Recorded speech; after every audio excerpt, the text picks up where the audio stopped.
Alright, let's begin with the novel Musashi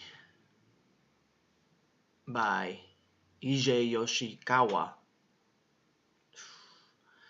And when you first see this book in person, you're going to be like, oh my god, Jesus, you read this thing?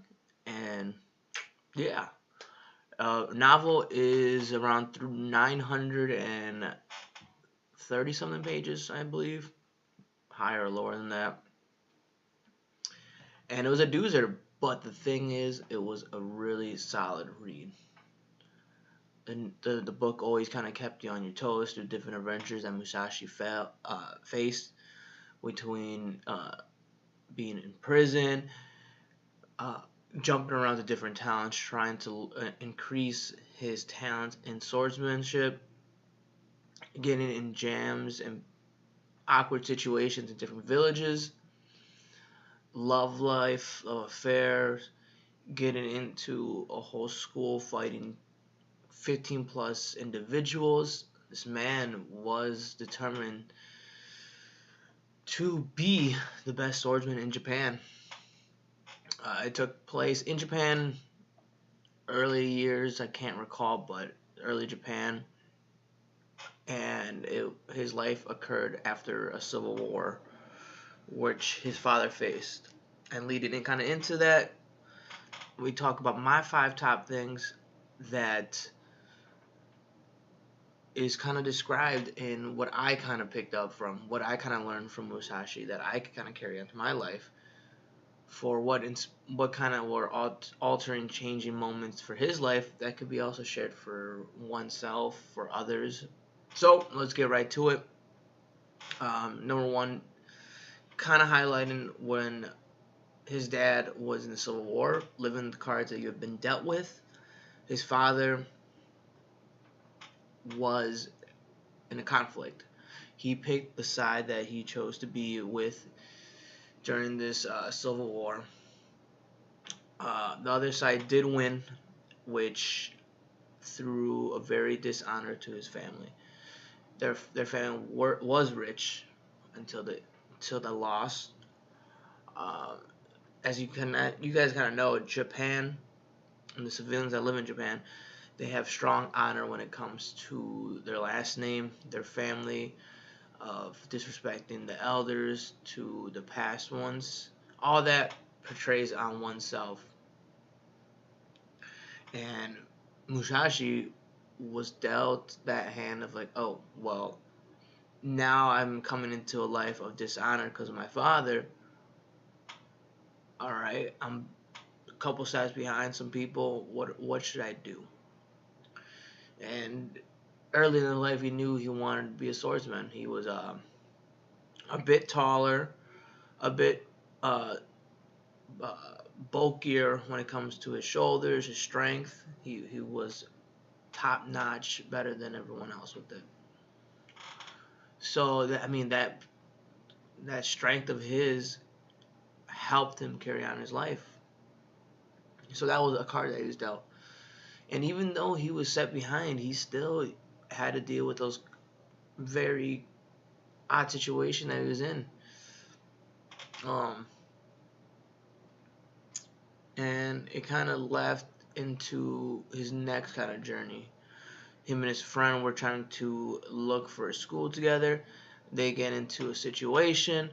One falls in love with this tea girl, even though he was already engaged.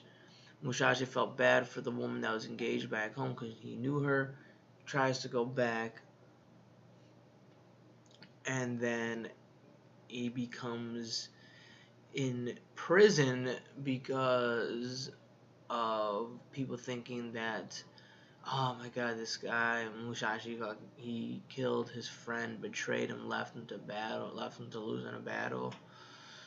And at first they're gonna kill him, but then this monk convinced the townspeople to, hey, Musashi should just stay in prison, serve his time, and then be released out. And at first, no one wants to give their precious time to imprisonment, but we don't really know and cherish our life until we are in that kind of predicament. So with number 2, isolation to discover oneself, as you can kind of know with that, I've talked about this in another book, the sun does shine. Once you have this sort of area where you're by yourself, you have time to self-reflect, self-aware, figure out what you truly want to become, and spend the rest of your time after this horrible time. And Musashi took the time to read, to do a little physical activity in the cell, and all this was self-discipline, became motivation, became a fire in his heart to become determined and become a great swordsman. So now we take a little bit of a different objective for this novel. I kind of fast forward a little bit. So he comes out, he gets in another situation in the town, gets tied up. The monk was like, oh, well, I can't do anything much for you, so we're going to let the town execute you. And the woman that he told about that his friend is in love with someone else, she actually rescues Musashi. And as they were they rescued him, they escaped. Musashi was determined to leave the town to go pursue what he wanted to do, but this woman wanted to be with him. She was starting to get attracted to him for his determination, all these high traits of confidence. But the thing is, Musashi wasn't having it. Kind of gave her the cold shoulder, promised like, I will see you one day. But this time it's going to be dangerous for what I'm going to be obtaining. And I thought it was a good responsibility of someone. And I give props to that. But that one being said, love always wins. Through the novel, this love contradiction between Musashi and this woman carry on forward.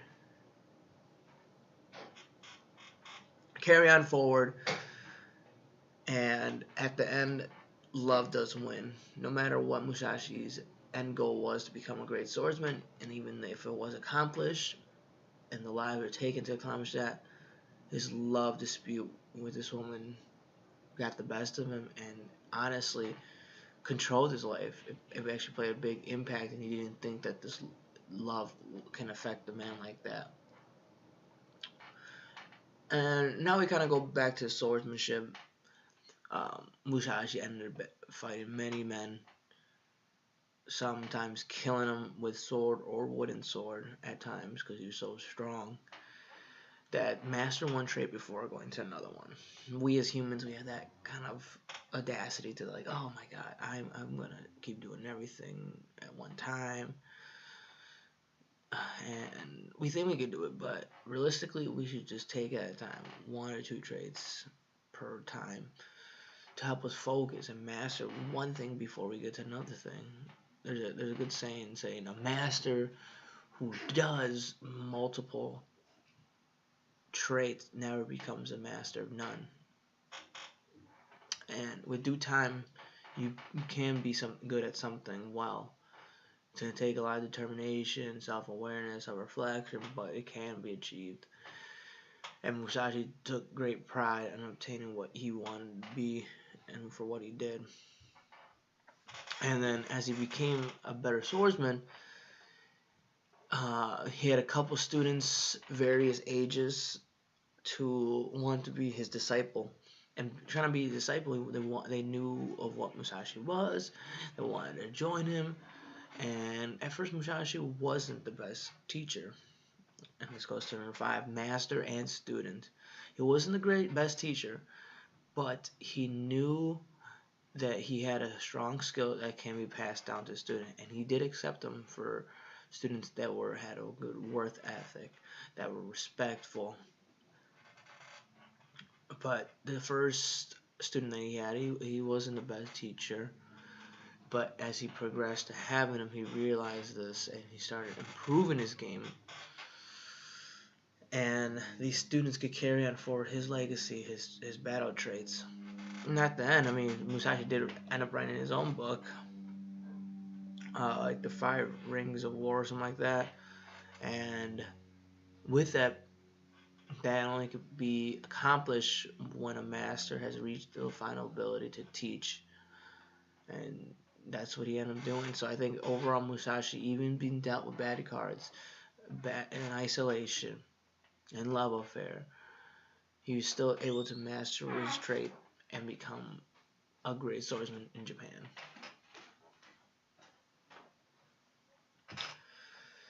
The novel was overall good. At times, it was dragged out in some proportions, and there was unnecessary parts. And there's a weird old lady that you start to like realize early in the novel that she lingers through the whole novel. And she becomes a burden. You as a reader start despising her. I'm like, oh my god, why can't she just die already? But all these characters shape who this man is, and even with the old lady almost like ruining his life, he still forgives her and all that jazz. Which is another strong trait in the book that I could have talked about, but I mean, I could go talk about it right now, to be honest. But all these characters and all these experiences shape oneself, and that's what I'm saying. Like, one other good topic to talk about is your experiences in life are never going to be fully satisfied and experienced if you don't go out there in the world and live life.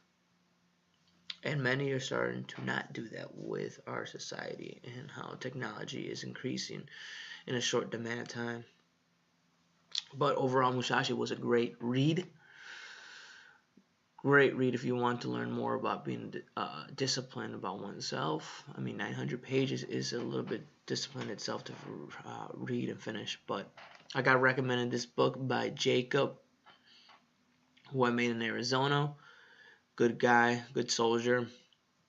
He was into this swordsmanship with wooden swords, and he's like, bro, you should read this book. And I was like, you know what, 900 pages, I'll get it done. And I was very pleased. He was given this book to a gift, which was given to me, and that's how powerful books are. They can be given to one each other to share information, to share experiences, to share stories. So, highly recommend the book. You guys go read it out, and you guys have a good morning.